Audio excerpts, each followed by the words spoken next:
sa lupa'y para akong inaalon at nalulunod sa batikos ng mundo, sa kung ano lamang ang kaya ko.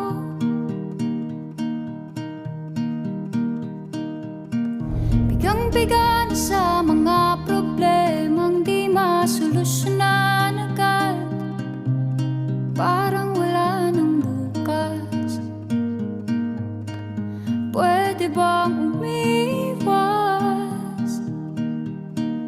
Hinahanap ang sarili, ngunit di nakakayanan sa ligaw na dinadaanan ko.